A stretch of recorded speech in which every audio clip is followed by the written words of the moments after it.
오늘하고 날씨가 안 좋았는데 이렇게 예배 시간 되니까 오늘 날씨가 좋고 하나님의 임재가 저절로 느껴지는 좋은 아침입니다. 우리 조용히 묵상하시면서 하나님께서는 참 예배자를 늘 찾으십니다. 예배를 통해서 우리의 인생이 좌우될 만큼 우리 하나님께서는 정말 신령과 진정한 마음을 가지고 그리고 또 간절히 사모하는 마음을 가지고 아버지께 나오는 자를 기쁘게 맞아 주십니다. 바로 우리가 그러한 자가 되기를 원합니다. 우리 주님께서는 우리를 사랑하셔서 이 예배를 통해서 주님을 더 깊이 체험하고 또 변화된 삶을 살기를 원합니다. 너희가 내 안에 거하고 내 말이 너희 안에 거하면 무엇이든지 원하는 대로 구하라. 그리하면 이루리라. 아멘. 할렐루야. 네, 목사님 댁에 오신 걸 환영합니다. 서로 인사합시다. 보고 싶습니다. 시원해가 제일 격하게 환영하네. 네, 오늘 같이 예배 드릴 때 정말 오늘 매주 드리는 예배가 아니라 오늘 다시 한 번 더 주님 오늘 주님 앞에 나왔습니다. 주님을 예배 드리러 나왔는데 주님 오늘 다시 새로운 마음으로 주님 만나고 싶어하는 마음으로 예배드리고 합니다. 네, 주께 가까이 나를 부소서. 주께 가까이 나를 이끌소서. 간절히 주님만을 원합니다.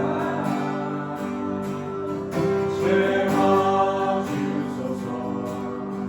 주의 사랑을 진정한 찬양 드릴 수 있도록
다시 한 번 더 좋으신 아버지의 사랑을 느끼기 원합니다.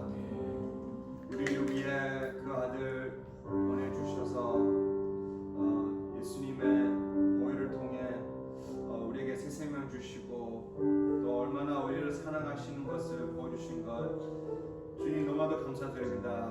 그러나 주님 우리가 한 주간 동안 우리가 그 사랑을 또 잊고 우리의 생각대로 또 주님 우리가 또 힘든 삶 가운데 주님의 사랑을 느끼지 못한 것을 고백드립니다. 다시 한 번 더 주님 오늘 이 시간에 우리 모습 그대로 앞에 주님 앞에 나가기 원합니다. 우리 걱정 근심들 다 내려놓고 또 아픈 마음들 또 주님 우리가 주님을 더 사랑하지 못하고 시간 보내지 못한 것을 고백드리면 다 주님 앞에 내려놓고 다시 한 번 더 주님 오늘 예배와 말씀과 오늘 이 시간을 통해 다시 한 번 더 아버지의 사랑을 느끼게 해달라고 간절히 기도하기 원합니다. 예수님 다시 한 번 더 예수님의 그 크신 사랑 아버지의 사랑 다시 느끼게 도와달라고 같이 간절히 기도합시다.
우리에게 맡겨주신 그 소망, 그 일을 우리가 생각하며 다시 고백하기 원합니다. 이 세상 가장 아름다운 이 세상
것을 다 내려놓고 다 버리시고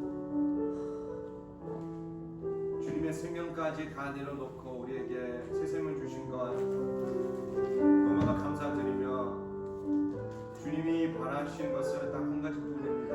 우리의 다시 그 사랑을 주님께 고백하며 우리의 살아가는 이유 예수 그리스도의 그 사랑을 우리가 또 전파하며 주님을 사랑하며 이웃을 사랑할 수 있는 이거 한 가지만 주님에게 부탁하셨습니다. 주님, 우리가 이웃을 사랑하기 전에 먼저 주님의 사랑으로 채워줘야지, 주님의 사랑을 알고 주님의 사랑을 우리가 느껴야지 우리가 또 그 사랑을 전할 수 있습니다. 주님, 우리가 이 두 가지 항상 우리가 양손에 잡으면 주님을 더 사랑하고 이웃을 더 사랑할 수 있는 계절이 되기 원합니다. 이 시간에 마지막 곡을 부를 때 다시 한 번 더 주님의 사랑으로 나를 채워달라는 고백으로 주님을 더 깊이 사랑하며 주님, 내 자신을 사랑하는 것이 아니라 내 이웃을 사랑할 수 있는 우리가 되게 해달라고 이런 고백으로 마지막 곡 부르겠습니다.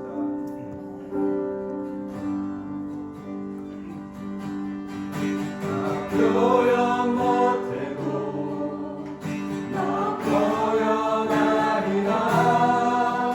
나 고백 못해도 나 고백하리라. 나 알 수 없어도 나 알아가리라.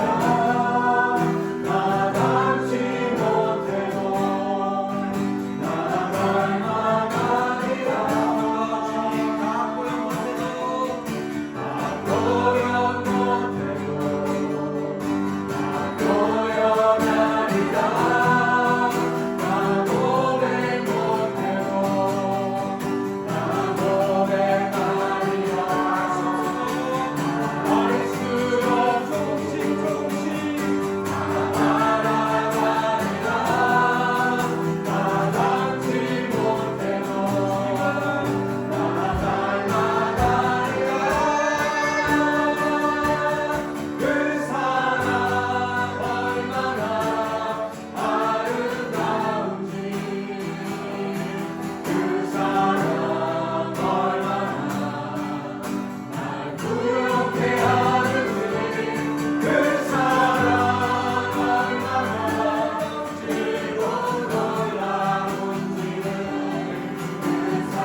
감당할 수 없는 그 사랑을 다시 더 체험하기 위해 이 자리에 왔습니다. 과연 이 세상에 우리가 알고 있고 우리가 가지고 있고 우리가 재고 있는 그 사랑의 깊이를 어떻게 하나님의 그 사랑에 표현할 수가 있겠습니까? 아버지 하나님, 저희들은 다만 다 알 수도 없고 다 표현할 수도 없고 우리가 다 그렇게 닮아갈 수는 없지만 그저 하나님 사랑합니다. 부족하지만은 하나님 더 사랑하기를 원합니다. 그러한 간절한 마음을 우리에게도 허락하여 주시옵소서. 그래서 우리가 이 예배를 통해서 과연 하나님은 살아계신 분이고 찬양을 통해서 말씀을 통해서 우리가 그 사랑을 깨달을 수 있는 참으로 귀하고도 귀한 시간인 것을 다시 한 번 더 굳게 다짐할 수 있는 이 시간 되게 하여 주옵소서. 당신의 사랑하는 백성들 주님 앞에 나올 때에 이 사랑에 감격해서 저희들 우리에게 허락하신 그 귀한 재물, 그 귀한 우리의 삶의 모든 것 가운데 따로 구별하여 우리의 마음을 묶어서 주님 앞에 이 시간 드립니다. 이것이 결코 아까워서 결코 계산해서 결코 인간적으로 드리는 형식이 아니라 우리의 마음을 드릴 수 있는 이 귀한 예물 되게 하여 주시고 아버지께서 꼭 기억하셔서 하늘나라의 상급으로 쌓아주시고 이 땅에서는 더 많은 영혼들이 하나님을 사랑할 수 있고 더 많은 영혼들이 하나님께로 구원받을 수 있는 그 귀한 예물로 쓰임받게 할 수 있도록 주님 축복하여 주옵소서. 우리가 손으로 하는 사업체가 있습니다. 그 사업체마다 주님께서 직접 운영하시고 책임져 주시고 우리가 필요로 하는 모든 것들, 우리가 힘들어하는 모든 것들 우리 주님께서 해결하여 주시고 우리가 다니는 직장마다 또한 축복하여 주셔서 우리의 발걸음이 복된 발걸음 되고 나 한 사람 때문에 우리 직장이 하나님이 살아계신 천국을 경험할 수 있는 놀라운 하나님의 역사의 장소가 되게 하여 주옵소서. 우리에게 선물로 주신 귀한 자녀들 주님 한 사람 한 사람에게 기름 부어주시고 주님 이 아이들이 자라날 때마다 우리가 하나님 앞에 사랑하는 그 사랑하는 모습을 보고 배우며 자라날 수 있는 아이들 되게 하여 주시고 아버지 하나님의 그 사랑을 듬뿍 마음을 담아서 정말 그들이 이 땅을 정말 귀하게 하나님 나라로 세워갈 수 있도록 이 다음 시대에 아버지 하나님 귀한 일꾼들로 우리 주님께서 사용하여 주시옵소서. 모든 것 주님께 감사드리오며 예수 그리스도의 이름으로 기도하옵나이다. 아멘. 교동문 29번 우리 시편 130편 우리 함께 봉독합니다. 주여 내가 깊은 데서 주께 부르짖었나이다. 주여 내 소리를 들으시며 나의 간구하는 소리에 귀를 기울이소서.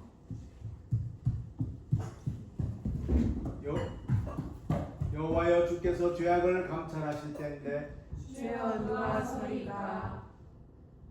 그러나 사유하심이 주께 있음은 주를 경외케 하심이니이다. 나 곧 내 영혼이 여호와를 기다리며 내가 그 말씀을 바라는도다. 파수꾼이 아침을 기다린보다 내 영혼이 주를 더 기다리나니 참으로 파수꾼의 아침을 기다림보다 더하도다. 이스라엘아 여호와를 바랄지어다. 여호와께서는 인자하심과 풍성한 구속이 있으니라.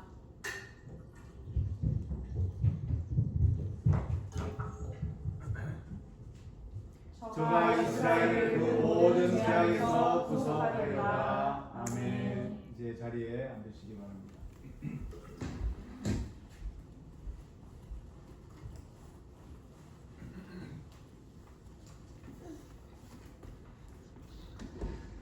사랑의 주님, 은혜를 감사합니다.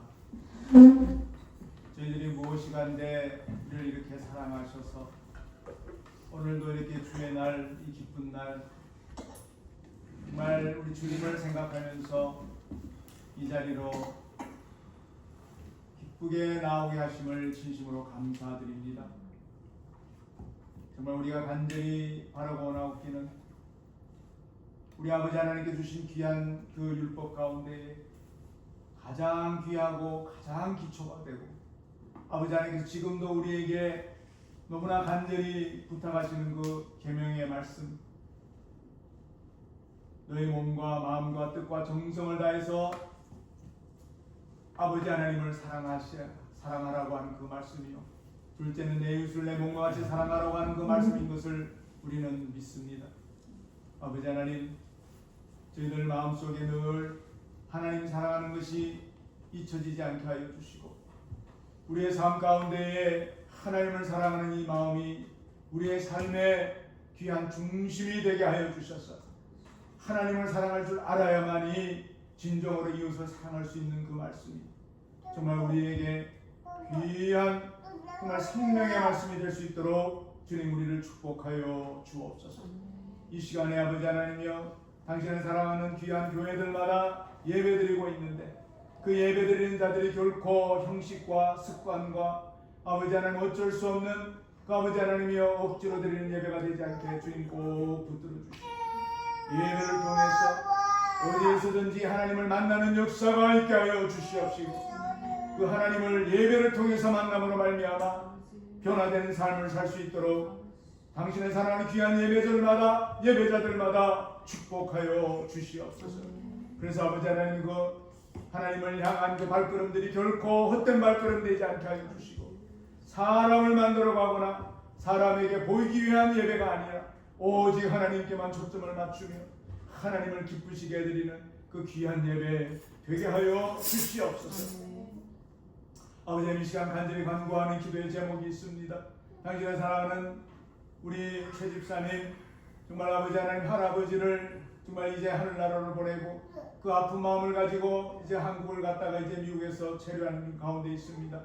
주님, 정말 어릴 때부터 할아버지의 사랑을 많이 받고, 그러나 아버지 하나님 여러 가지 환경 때문에 아버지 하나님과 할아버지와 함께 지내지 못한 그 아픔을 지금도 가지고 안타까워하며 마음 아파하며 그렇게 아버지 하나님이여 힘들어하는 가운데 있사오니 아버지 하나님께서 친히 위로하여 주시고, 정말 할아버지와 같은 그 사랑, 우리 주님의 사랑으로 우리 주님께서 귀하게 위로하여 주시고, 아버지 하나님이여 정말 그 마음에 다시 평안과 기쁨과 아버지 하나님 즐거움이 회복될 수 있도록 주님 축복하여 주옵소서. 주님 또한 간절히 바라오기는 아버지 온 세상적으로 너무나 힘든 가운데 있습니다. 아버지 하나님이여, 원인을 알지 못하고 정말 왜 죽어야만 하는지 알지 못하는 그 젊은 청년들이 여러 가지 전쟁으로 인해서 아버지 이 시간에도 아버지 하나님 죽어가고, 또한 아버지 하나님 부상으로 또 팔다리를 잃어가며 너무나 아픈 가운데 있음을 주님께서 아십니다. 주님, 온 세상에 그 전쟁이 속히 아버지 하나님이여 끝날 수 있도록 주님 함께하여 주시고, 우리 주님 정말 세계사의 주인이시여 지금도 세계사를 써가시고 하나님 나라를 만들어 가시는 하나님께서 아버지 하나님 그 모든 전쟁이 속히 종식될 수 있도록 함께하여 주옵소서. 아버지 하나님, 오늘도 말씀으로 은혜 받기를 원합니다. 오늘 이 시간에 우리 아버지 하나님께서 주시고자 하는 귀한 말씀이 분명히 계실 줄 믿사오니 우리 주님께서 이 자리에 쓰셔서 그 말씀 친히 설파하여 주시옵시고, 아버지 하나님 말씀을 전하는 자 듣는 자가 다 그 음성을 듣고 귀하게 깨달음 있게 하시고 결단하게 하시고 삶이 변화되는 역사가 있게 하여 주옵소서. 모든 것 주님께 감사드리옵고 예수 그리스도 이름으로 간절히 기도하옵나이다. 아멘.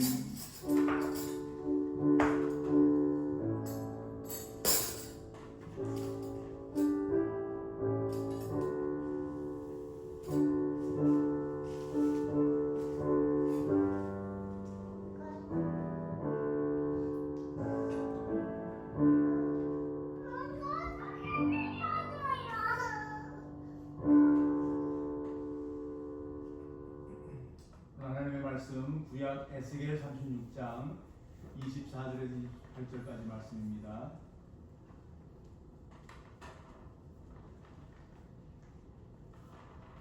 (24절에서 28절까지) 우리 다 한 목소리로 함께 봉독합니다.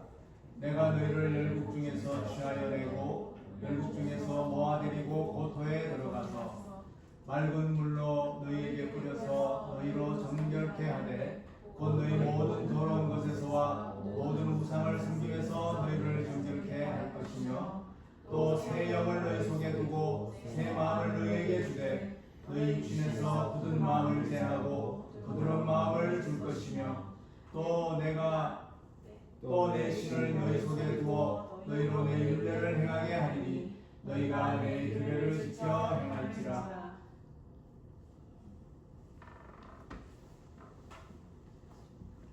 마지막으로 28절 내가 너희 열조에게 준 땅에 너희가 거하여 내 백성이 되고 나는 너희 하나님이 되리라. 아멘. 이게 센스티브해가지고 오늘 제가 말씀을 묵상하는 가운데에 하나님의 그 축복을 회복하기를 원하시는 하나님이시다. 하나님은 우리를 회복이라는 것에 제가 포커스를 좀 맞췄습니다. 하나님은 우리를 회복하기를 원하십니다.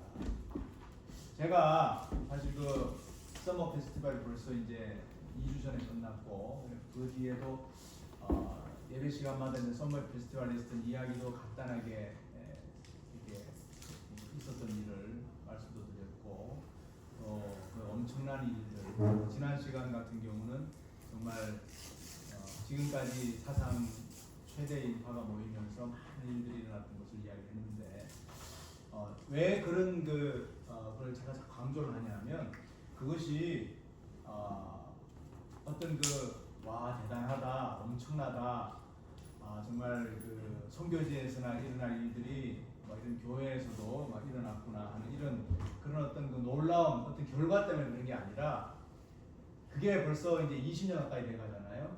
그때마다 그 포커스가 뭐냐면 그게 한마디로 말하면 회복입니다. 회복. 그 서머 피스티벌을 통해서 하나님께서는 육체적으로도 또 정신적으로도 그리고 특별히 그 영적으로 하나님께서는 회복하기를 원하셨기 때문에 그런 역사를 우리에게 나타내신 줄로 믿습니다. 이것이 하나님의 축복이라는 거예요. 많은 사람들이 축복을 다 원합니다. 복 받는 거 다 좋아하죠. 복을 싫어하는 사람 아무도 없습니다, 세상에. 그죠? 그래서 복 때문에 때로는 뭐 불교를 가기도 하고 기독교 뭐 하여튼 종교를 많이 믿습니다. 그리고 심지어 그 종교가 없는 무종교인이라 하더라도 그 마음속에는 종교가 있습니다. 그렇죠? 복 받기 위한 거예요. 포커스가 그겁니다. 또 그걸 거꾸로 뒤집어서 이야기하면 복 받기 원할 뿐만 아니라 집에 이렇게 안 좋은 일이 생기지 않도록, 그렇죠? 네, 뭔가가 이런 그런 것들 때문에 마음의 어떤 신까지도 있다는 거예요. 그런데 우리는 크리스찬이잖아요. 그러면 우리가 믿는 하나님은 어떤 분인가라고 할 때 하나님을 먼저 잘 알아야 우리가 믿는 그 자세도 달라지고 그 내용이 달라질 수밖에 없다는 거죠. 그렇죠? 네. 그냥 교회 나가야 되니까 나가. 그냥 믿어야 되니까 믿고. 이거는요 안 믿는 사람보다는 훨씬 낫겠지만 너무 어떻게 보면 억울하고 그렇잖아요. 그죠? 그냥 부모님이 아이들 교회 갈 때도 잘 되라고 하지만 어떤 경우에는 많은 경우에 우리 세대가 그런 경우가 많았는데 어떤 경우에는 부모님의 리더를 필요로 하기 위해서 아이들을 막 그렇게 막 할 때도 있다는 거예요. 그죠? 그럼 그 아이가 뭐냐는 거예요. 열심히 해요. 부모님대로 뭐 하라는 대로 하고 하지만 나중에 뭐 쉽게 말해서 우리 미국에서 변호사, 닥터 다 좋아하니까 막 그렇게 했다고 치더라고요. 그게 뭐냐고 그 내용이. 누구를 위한 거예요. 그죠? 누구를 위한 거예요. 그 아이는 사실 어떻게 보면 조금 더 이렇게 뭐 예술적으로 아니면 뭐 그림이나 뭐 음악 이런 쪽으로 사실 가고 싶었던 아이인데 어떻게 부모님이 그냥 부모님의 필요에 의해서 또 부모님이 뭐 이민 와서 아이들 잘 되게 하기 위해서 우리가 이민을 왔다 아이들 교육을 했다 하지만 사실상 많은 경우에 그 부모님이 사실 그 니드를 충족하는 일이 너무 많더라고요. 그러다 보니 가정에 어려움도 생기고 부모님들도 어떻게 그러다 보니까 막 번아웃도 되고 막 거기에서 서로가 막 분노가 막 쌓이고 이런 것들이 우리가 마치 하나님을 믿고 교회를 다니고 신앙생활하는 것도 마찬가지라는 거예요. 하나님을 제대로 알아야 우리가 왜 교회를 다니는지, 왜 하나님을 믿는지, 왜 우리가 정말 신앙생활을 그래도 마음에 좀 진정성을 가지고 우리가 신앙생활하는지 이걸 다 우리가 거기서부터 출발해야 된다. 저는 그렇게 생각합니다. 그래서 적어도 우리 미션교회 우리 교우들은 좀 그런 마음으로 지금 제가 볼 때는 굉장히 우리 교우들이 순수하고 또 이렇게 간절성을 가지고 정말 사모하는 마음으로 오는 걸 제가 알아요. 근데 혹시 마음속에 그래도 나도 모르는 어떤 어떤 해야만 된다라고 하는 어떤 그런 게 있다면 이 말씀을 통해서 자유함을 가지시기를 주님으로 축원드립니다. 하나님의 축복은요 정말 한마디로 표현하면 육체적으로 정신적으로 우리를 회복시키기 위한 거고요. 하나님의 축복은 원래 우리의 모습, 하나님의 형상대로 지음받았던 그 하나님 같은 인격, 그것이 반드시 회복되기를 원하는 것이 하나님의 마지막 어떤 소원인 걸 여러분 아셔야 됩니다. 그래서 하나님의 그 축복을 회복하시는 거에 우리가 포커스를 맞춰보기를 원합니다. 먼저 하나님은요 이 첫째 우리를요 정결케 하기를 원합니다. 정결한 게 뭐죠? 깨끗한. 그 정결이라는 단어는 특별히 언제 쓰냐면 신부가 결혼식을 준비할 때에 계속해서 몸과 마음을 깨끗하게 하면서 이렇게 그 결혼 날짜까지 이렇게 준비하면서 기다리는 걸 그때 정결한 단어를 많이 씁니다. 정결한 신부와 같이 우리의 신앙을 그래서 이렇게 혼인식을 기다리는 신부와 같은 그런 마음을 우리 모든 기독교인들에게 이렇게 성경에서 여러 군데서 이야기를 하고 있어요. 정결한 신부와 같은 신앙 생활. 그래서 여러분 그래서 제가 평소에 늘 강조하는 거지만 신앙생활 하는 것을 어떤 막 열심을 내고 남보다 뭐 이렇게 남이 못하는 걸 막 하고 교회 안에서 그죠? 특히 큰 교회에서 그런 일들이 많이 있는데 막 거기에서 남보다 더 막 헌금도 이렇게 눈에 띌 정도로 많이 하고 이런 거에 자꾸 우리 마음이 포커스될 때가 많아요. 거기에는요 참 안타깝게도 자유함이 없습니다. 그렇게 하는 사람들도 보면요 굉장히 와 우리가 저 집사님은 대단해, 저 장로님 대단해 하면서 칭찬을 받는 그 사람까지 사실은 그분들의 마음 속에는 진정한 어떤 자유함이라는 게 없는 거예요. 내가 더 열심히 해야 되고, 더 많이 내놔야 되고, 더 어떻게 뭘 해야 되고, 막 이런 어떤 자유가 없는데 우리가 정말 우리 신앙생활에 어떤 정결함, 어떤 순수함, 깨끗함은요 이것이 하나님의 가장 원하시는 그 첫 발자국을 알아야 됩니다. 그렇기 때문에 여러분 저도 이제 여기 이사를 와가지고 이제 텃밭을 좀 해야 되겠는데 텃밭을 하러 보니까 땅이 너무 안 좋더라고요. 땅이 여기는 요만큼만 파면요 바로 머드예요. 단단한 진흙. 이거는 식물들이 정말 안 좋아해요. 그죠? 물을 좀 있어도 물이 쭉쭉쭉 빠져야 되는데 물도 막 보여요. 그러니까 정말 머리 뿌리도 썩고 안 좋아. 그런데다가 이게 막 집을 지은 집이라 뭐 그냥 유리 조각 뭐 하여튼 온갖 공사 찌꺼기 다 있어요. 야 이거 텃밭 어차피 조회에서도 못하게 하고 틀렸다 생각했는데 다행히 우리 아들이 힌트를 줘가지고 계단 밑에를 이렇게 싸니까 그래도 한 뭐 2피트 가까이 높이가 되잖아요. 싸니까 거기다가 흙사다 부으니까 얼마나 흙이 좋은지 몰라요. 그래서 성경에도 보게 되면요 우리 마음을 마음밭이라 그래가지고 밭이라는 표현을 씁니다. 마음밭 그래가지고 사람들마다 마음밭이 이제 어떤 막 지금 공사 현장에 있는 것 같이 막 가시밭 자갈밭 그다음에 가시밭 가시가 있는 밭도 있고 그다음에 길가에라는 마음밭을 길가도 표현했더라고요. 길가도 있고 그리고 옥토가 있는데 하나님은 우리를 옥토를 되기를 원하십니다. 옥토가 되기를 원하는데 그걸 하나님이 먼저 정결케 하기를 원한다는 거죠.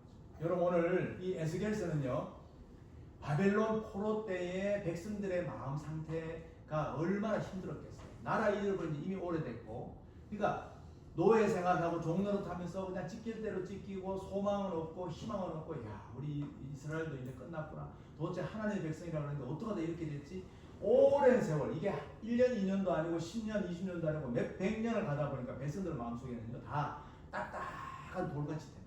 백성들. 그러니까 뭔가를 부어도 이게 다 밖으로 흘러내려 버리고 이 마음속에 흡수가 안 되는 거예요. 여러분 그걸 먼저 이해하셔야 됩니다. 이 에스겔서는 이스라엘 백성들이 이제 거의 이게 한 주전 BC 그러니까 한 600년 전 정도에 쓰인 에스겔이거든요. 그러니까 벌써 나라 잃은 지 오래된 상태예요. 한 600년 정도 남은 주님 오실 때까지가 600년 남은 거잖아요. 그럴 때에 하나님께서 에스겔에게 나타나셔가지고 24절에 보면 뭐라고 돼 있죠? 이게 막 넘어가요. 제가 할게요. 네, 우리 첫 번째 25절이죠? 예. 25절. 이제 우리 주님께서요. 아까 24절에 읽었는데 여기는 이제 올리지 않았는데 24절에 보면 내가 너희를 열국 중에서 취하여 내고 많은 나라 가운데서 내가 너희 나라를 뽑고 열국 중에서 모아내리고 고토로 들어가서 그랬단 말이에요. 우리 첫 번째 주. 이제 기억나시죠? 그죠? 그래서 다시 원래 이스라엘 땅으로 돌아오게 하리라는 그런 뜻이에요. 24절이. 그러고는 이제 25절에 지금 뭐라 그럽니까? 맑은 물로 너희에게 뿌려서 너희로 정결하게 하되 너희 모든 더러운 것과 모든 우상 섬김을 다 깨끗하게 내가 하겠다. 그걸 먼저 하겠다는 거예요. 여러분 저는 놀랐어요. 보통은 보면 이 구약의 전체 전개가 대부분 다 이 모든 것이 모든 더러운 것들, 그죠? 모든 더러운 것들에게 주로 어떤 거예요?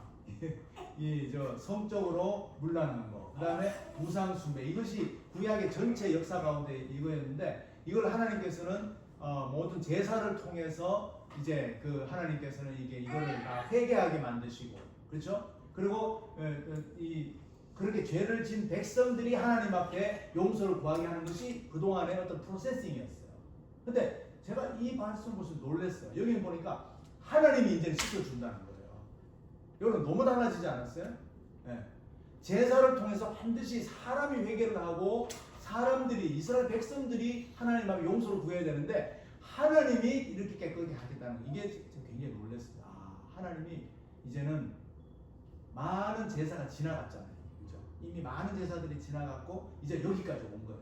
하나님이 이제는 내가 너희들을 맑은 물을 다 뿌려주겠다. 맑은 물을 뿌려주면서 그리고 이 모든 것을 더러운 우상에서 너희를 깨끗하게 하겠다. 여러분 기억나시죠? 몇 주 전에 제가 출애굽기를 하면서 그 제사법 가운데에 제사를 드리기 전에 반드시 물두멍이라 그래가지고 큰 물 항아리 같은 데서 먼저 씻고 그리고 제사도 드리고 하나님께 나아가라 그랬잖아요. 물두멍. 물두멍에 물 다라이 뭐 그런 뜻이에요. 물 다라이. 근데 거기에 그럼 뭐 이렇게 깨끗하게 손 씻고 손을 깨끗하게 씻고 제사 드리고 그거는 이해가 되는데 그 뒤에 무슨 말인고 하니 그렇게 함으로써 너희 백성들이 죽음을 면케하라. 그러니까 손 안 씻는다고 죽는다는 거. 그래서 제가 그때 설교 때 그랬잖아요.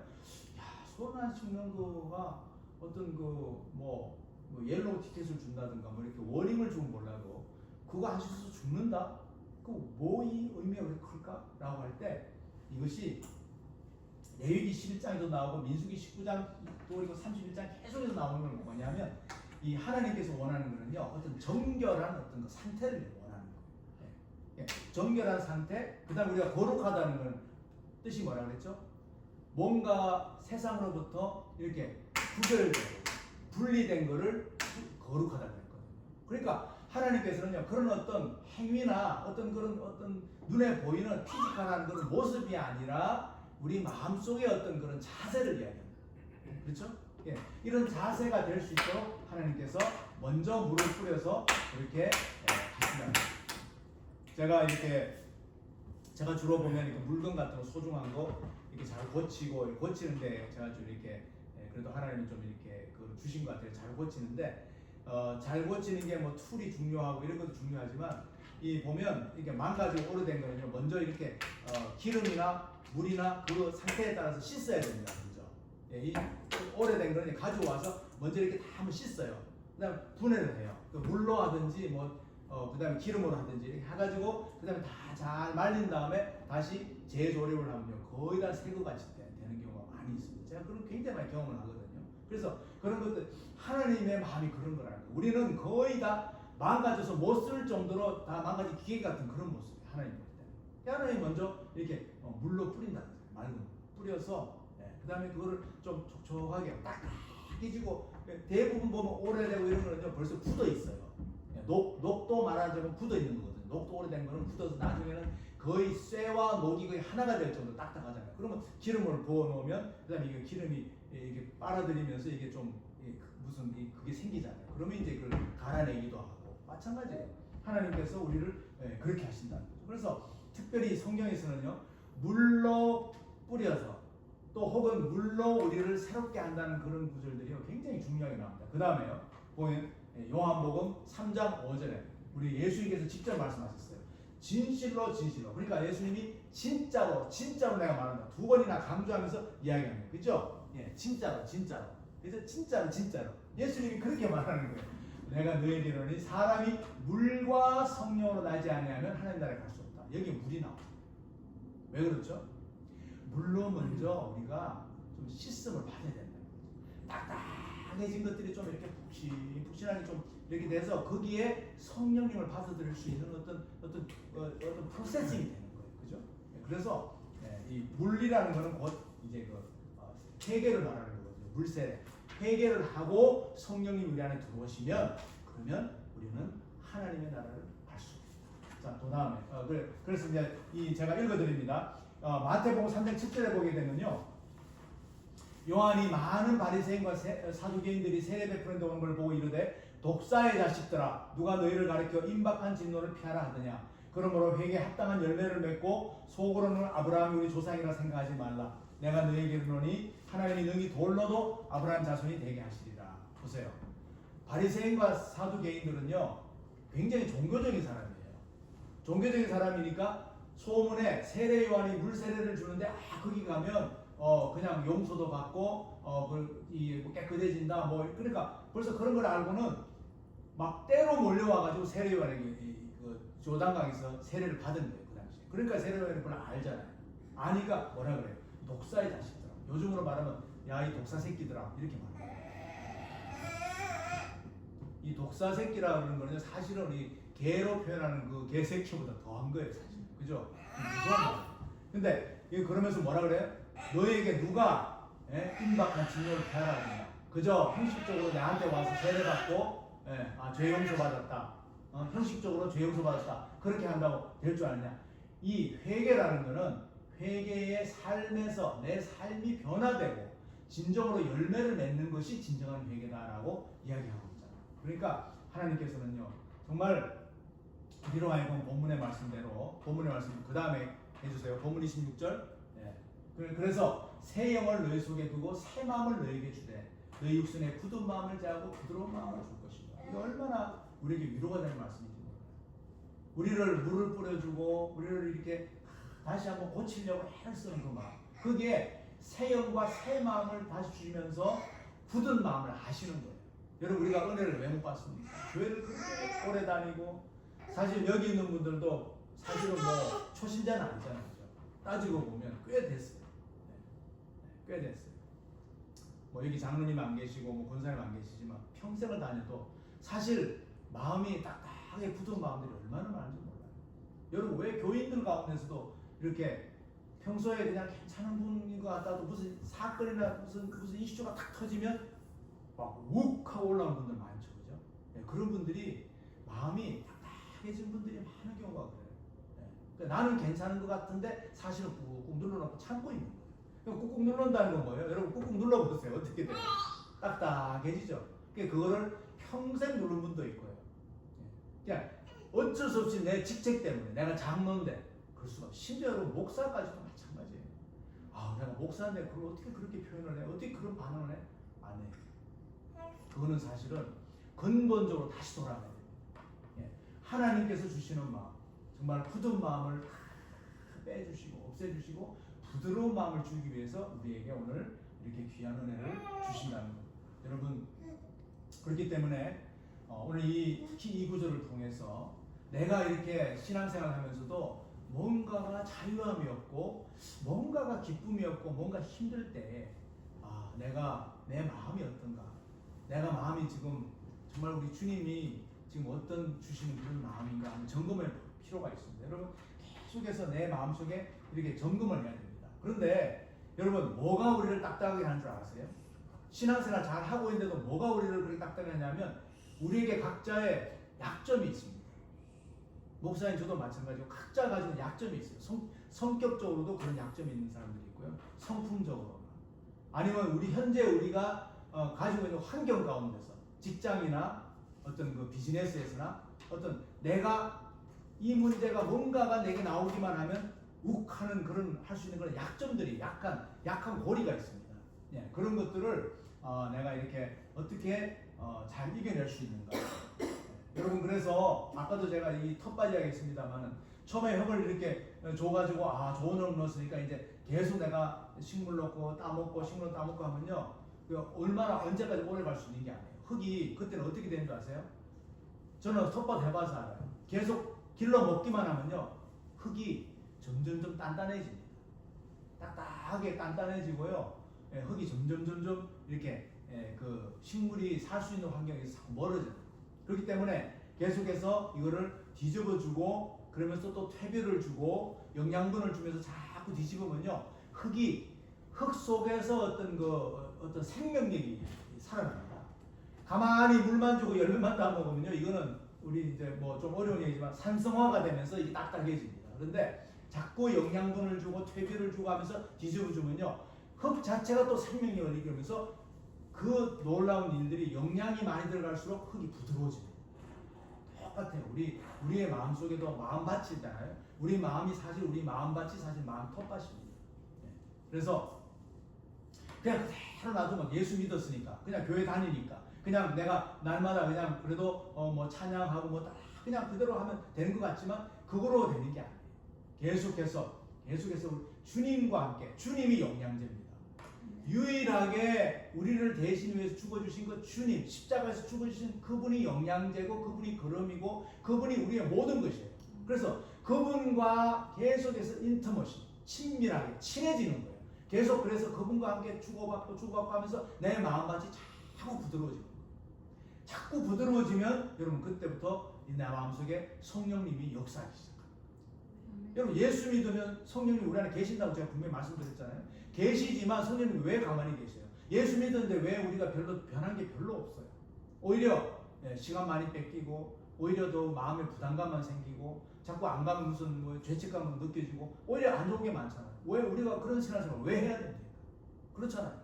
솔직하게 하면 대화해보죠. 그런 신앙생활을 왜 해야 돼요? 주일마다 이 시간에 다른 사람들은 그래도 일주일 동안 세상에서 일하고, 주일에 유일하게 좀 긴 잠도 자고, 빈둥빈둥 집 놀기도 하고, 쇼핑도 가고, 뭐 준비도 해야 되고, 빨래도 해야 되고, 뭐 할 게 얼마나 많아요. 근데 왜 이렇게 우리가 부담감 가지고 죄책감 가지고 왜 이렇게 나와야 되냐? 그게 우리 마음속에 이게 해결되지 않으면 자꾸 일이 쌓이는 거예요. 그래도 가야지, 그래도 내가 뭔가 벌 받을지도 몰라, 뭐 이런 사람들 너무 많습니다. 신앙생활 오래 한 정말 귀한 그 직책을 가진 분들까지도 내가 교회 안 나가면 무슨 안 좋은 일 생길지 몰라, 벌 받을지 몰라. 여러분 이거는요, 미신과 다를 게 하나도 없습니다. 여러분 절대 그런 신앙을 하지 마시기를 주님의 이름으로 축원드립니다. 그래서 부드러운 마음, 그리고 그걸 온유한 마음이라고 그러거든요. 온유한 마음이 사실상 우리가 팔복 가운데서 가만히 보면 온유한 마음이 대단합니다. 온유한 마음을 가진 자는 땅을 크게 기업을 얻는다. 이 땅에서도 큰 복을 받아요. 하나님이 원하시는 건요, 온유한 마음이에요. 예수님이 뭐라 그랬어요? 나는 마음이 온유하고 겸손하다고 했잖아요. 예수님 자체가 온유해요. 그렇기 때문에 아까 예수님 영양자라고 그랬잖아요. 우리 마음 텃밭이라고 그랬잖아요. 예수님과 계속 영양분을 받아야 됩니다. 그럼요, 온유해져요. 내가 온유해지려고 노력한다고 온유 아니집니다. 나는 타고난 성격이 있어요. DNA가 있어요. 이걸 내 마음대로 어떻게 할 수가 없어요. 그런데 예수님과 계속 친해지고, 예수님과 이렇게 그 가까운 삶 자체가 그렇게 되면요, 나도 모르게 예수님과 같은 삶이 되어버립니다. 나는 마음이 온유하고 겸손합니다. 그래서 하나님께서는 바로 이런 축복의 모습을 회복하기로 원하신다는 것이 오늘 설교 말씀의 타이틀이라는 겁니다. 여러분 이런 마음 품으시기를 주님으로 축원드립니다.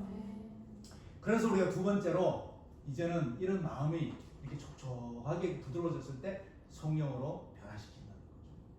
여러분 놀랍지 않습니까? 아까 말씀드린 대로 BC 600년 전, 예수님이 오시기도 600년 전에 벌써 앞으로 일어날, 이제 예수님이 오셨고, 예수님이 30년 후에 십자가 못 박혀 죽으시고, 그 다음에 그 이후에 한 40일쯤 됐을 때 40일이 됐나요? 예수님 돌아가시고 얼마 되지 않아가지고, 성경에는 얼마쯤 되지 않아 이제 성령님 오신다 그랬잖아요. 오순절에 있을 이야기까지 다 하나님께서는 이 벌써 600년 전에 이렇게 예수님을 통해서 예언하셨다는 거예요. 성령으로 이렇게 성령의 시대가 올 것이라는 거, 성령이 와야만이 진짜 변화된다는 거, 이거를요 하나님께서는 이 에스겔을 통해서 말씀해 주는 거예요.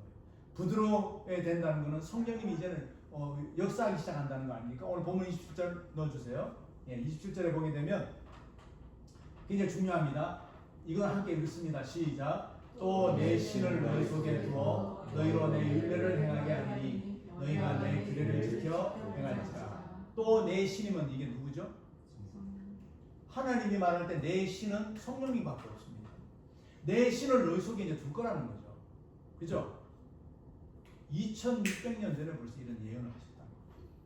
놀랍습니다. 그리고 내 법도를 율례를 행하게 하고 내 규례를 지키는 같은 말이거든요. 반복해서 강조하는 건데 내 율례, 규례, 법도, 뭐 율법 다 같은 말이에요. 이게 뭐예요? 아까 우리 사장님들도 그런 이야기 했지만 하나님이 레위기 출애굽기부터 법을 주기 시작하고 이 레위기, 신명기, 민수기에서 계속 법에 대해서 이야기하는데 그 많은 법 가운데 그걸 줄이고 엑기스를 만들어서 딱 한마디로 표현한 거예요. 율법을 하나로 여러분 표현한 게 뭐죠? 내 마음과 뜻과 정성을 다해서 주 너의 하나님을 사랑하라. 그리고 또 내 이웃을 내 몸과 같이 사랑하라. 그걸 십자가라고 표현한다 그러잖아요. 위로는 하나님과의 연결점, 그 다음에 십자가, 좌우로는 이웃과의 연결점. 그렇죠? 구약의 모세 오경을 한마디로 압축하면요, 바로 하나님을 사랑하고 이웃을 사랑하는 거예요. 그게 내 율례거든요.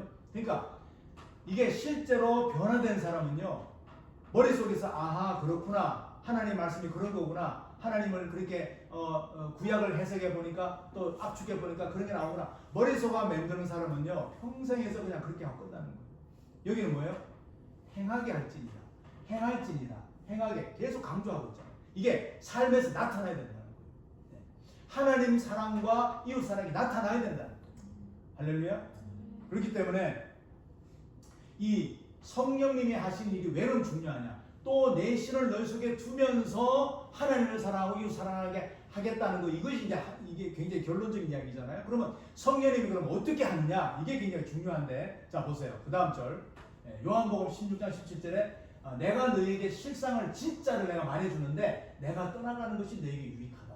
그러니까 내가 죽어서 인상에서는 떠나가야지 너희에게 유익하다. 왜냐하면 내가 떠나지 않으면 보혜사가 너희에게 오시지 아니할 것이요 가면 내가 너희에게 보낸다. 보혜사가 누구죠? 보혜사가 성령님이잖아요. 내가 가야만이 성령님이 온다.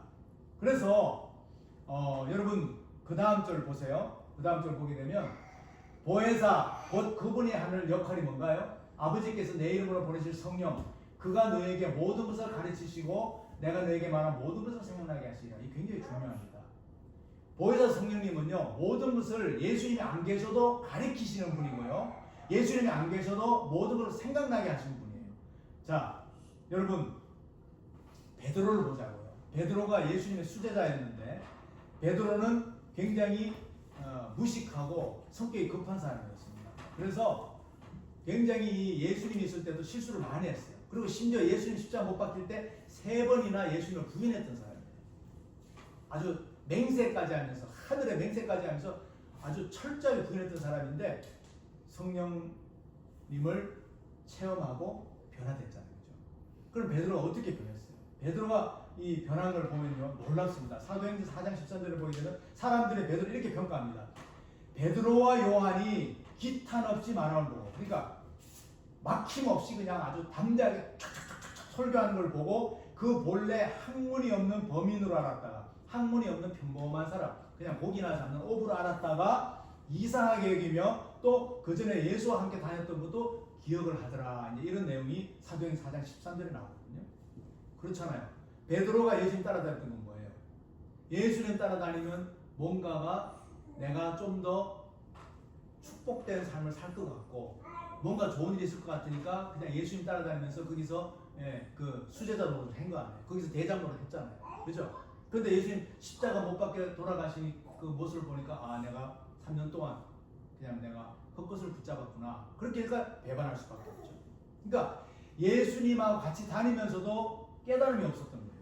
그리고 무슨 기적이 일어나고 사람들이 막 엄청나게 그런 이렇게 막 변화를 받고 해도 자기는 그냥 마음이 딱딱했던 거예요.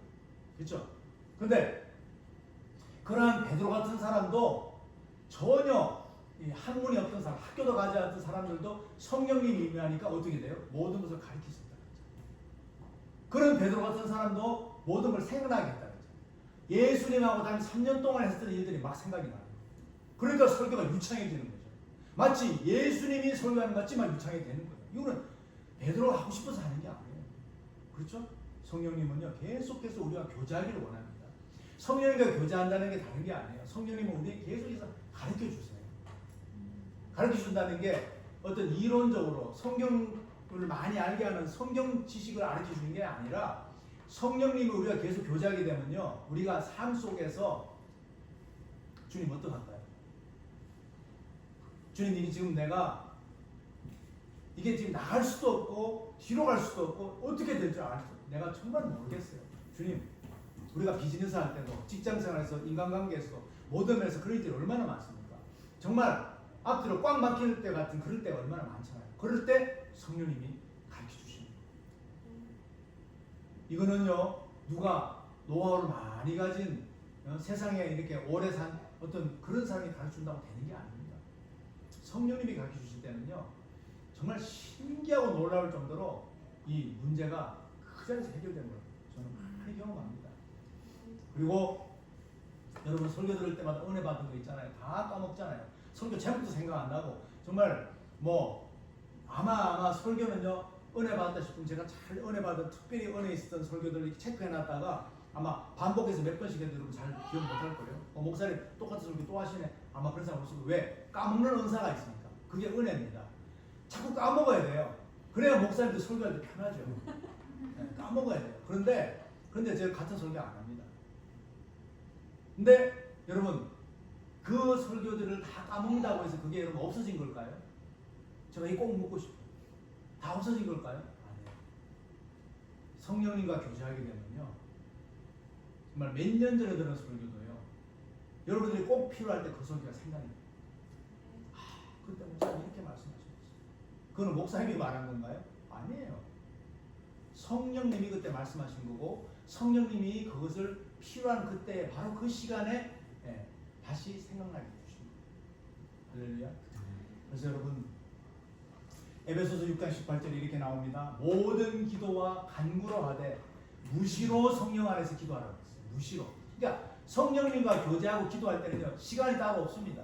무시로 그때마다 성령님 하면서 자꾸 성령님을 이렇게 부르는 거예요. 깨어 구하기를 항상 힘쓰라. 그래서 갈라디아 3장 5절에 보게 되면 너에게 성령을 주시고 너희 가운데 능력을 행하시는 이의 율법의 행위냐 아니면 듣고 믿음이냐.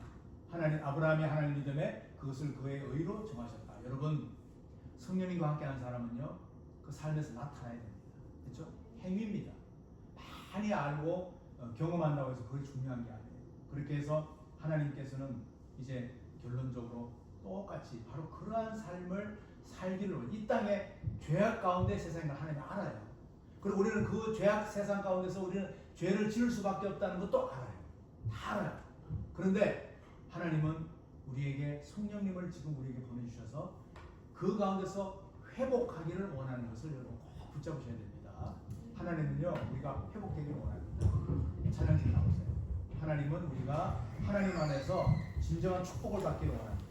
우리 찬양하실 때 정결한 마음 주시옵소서. 우리 정말 기도하는 마음으로 정결한 마음 주시옵소서.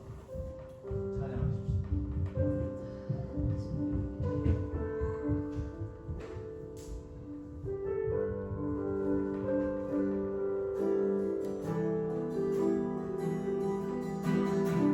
찬양하시면서 하나님 회복시켜 주시옵소서. 따뜻한 나의 마음을 부드럽게 해 주시옵소서. 우리 기도하시는 마음으로 찬양하십시오.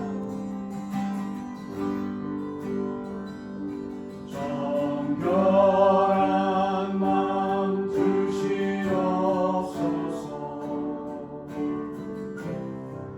오 주님 정직한 영을 새롭게 하소서.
필요합니다.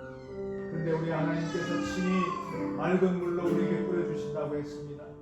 우리는 예수 그리스도를 믿음으로 이미 구원을 받았고 예수 그리스도께서 내 안에 계심으로 성령님께서 우리 안에 계십니다. 그러나 우리 마음이 딱딱하면 성령님이 역사하실 수가 없습니다. 예수께서 우리에게 부드러운 마음을 주시옵소서. 성령님과 대화하면서 계속 영향을 공급받게 해 주시옵소서. 내 마음밭이 부드러워지게 하여 주시옵소서. 우리 간절한 마음으로 우리 자신을 위해서 정말 조용히 한번 1분 동안만 기도하기 바랍니다.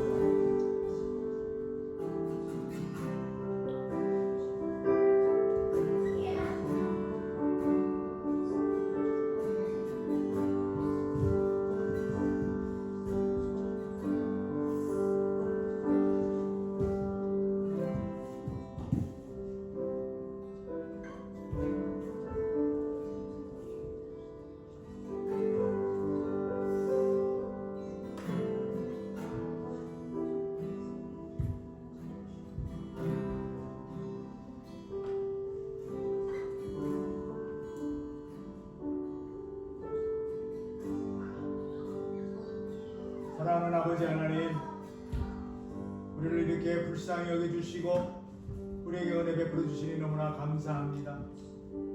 아직도 연약하고 부족하고 정말 죄 많은 저희들이지만 우리에게 맑은 물을 뿌려주시고 촉촉하게 부드럽게 만들어주시고 이제 앞으로 계속해서 성령님과 대화할 수 있도록 우리에게 말씀으로 또 이렇게 깨닫게 해주시니 너무나 감사합니다. 내 안에 계시는 성령님, 계속해서 우리가 성령님과 대화함으로 그 영양분을 우리가 공급받게 하시고 또 우리가 그 힘을 얻어서 하나님을 더 사랑하고 이웃을 내 몸과 같이 사랑할 수 있는 그 사랑의 힘도 허락해 주시옵소서. 감사드리며 예수 그리스도 이름으로 기도하옵나이다. 아멘.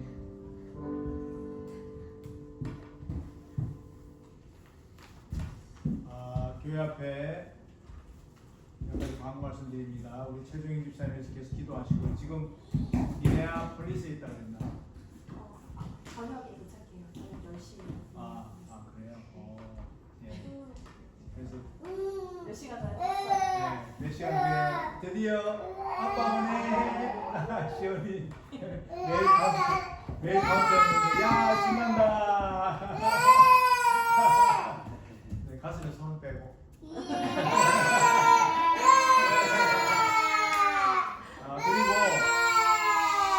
그리고 한 가지는 저희 그 하우스 프레어에 있는 한 분 약사분이 한 분 계시는데 혹시 우리 교인들이 원하면